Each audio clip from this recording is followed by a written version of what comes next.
Richard A. Moran is managing partner at Blue Book Ventures. He's a noted San Francisco based business leader, workplace pundit, best selling author, consultant, and venture capitalist. He's best known for his series of humorous business books, beginning with the best selling Never Confuse a Memo with Reality, that started the genre of the business bullet books, these things like this.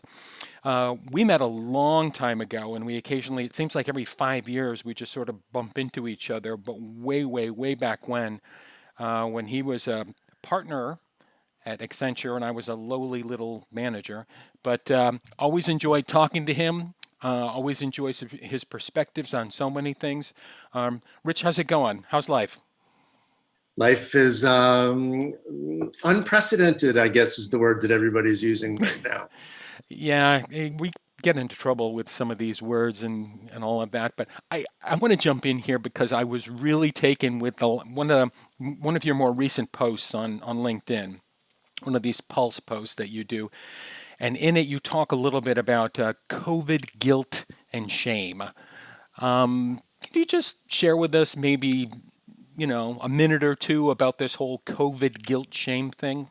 They're probably like you, Dave. My email and all my messages are full of notes about don't miss the opportunity, never waste a crisis, do this, do that, do this, do that. And finally, it got overwhelming, and I don't need more excuses for my to be well over. So I finally said, stop. You're making me feel guilty that during COVID, during this lockdown, that I didn't learn a new language or learn how to write code or learn, so I just said, please stop. For many of us, it's hard enough to get through this. So don't add the burden of what I should be doing. I'm still guilty for all the books I didn't read in college, so, that I was supposed to. So don't make me feel bad for what is so hard to do under lockdown. Sure. So that's the whole story. So you And I haven't want people to you, feel better. so you haven't baked any bread or anything like that, or?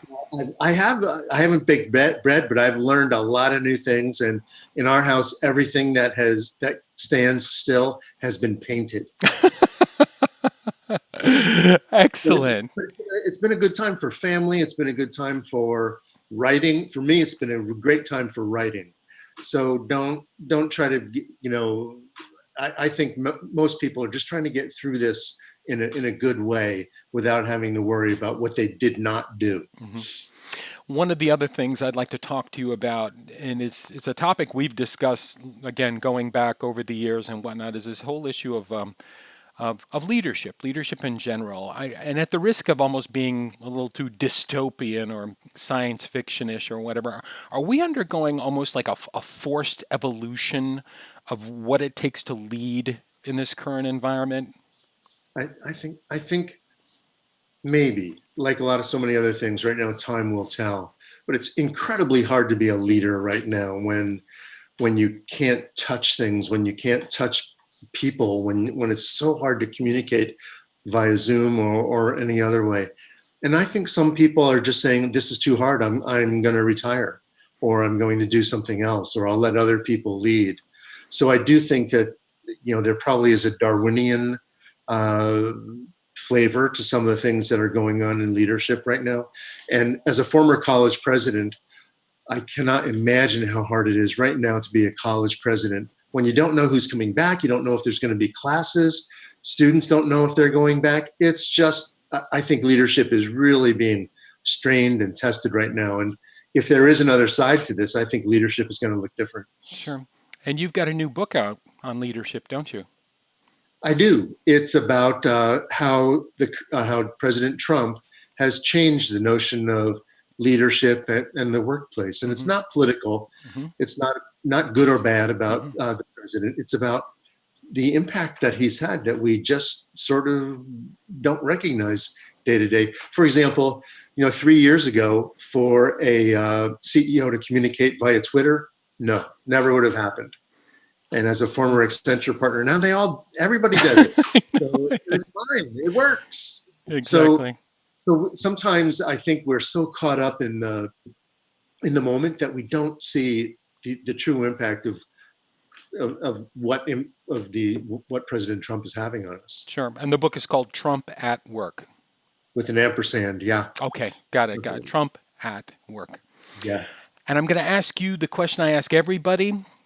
Rich, what lessons have we learned that we must not forget? I think that one big lesson that I've learned and that other people have learned is about time, is about how to use time, how to enjoy time. And basically, people have always talked about the work-life balance. Forget it. That does not exist anymore. It's gone. The lesson now is, how do we integrate work into our lives, and how do we integrate our lives into work in such a way that both are very meaningful? That's what I don't want to forget. That's fantastic. It was so great to see you again. Great to see you, Dave. Stay in touch. Take care.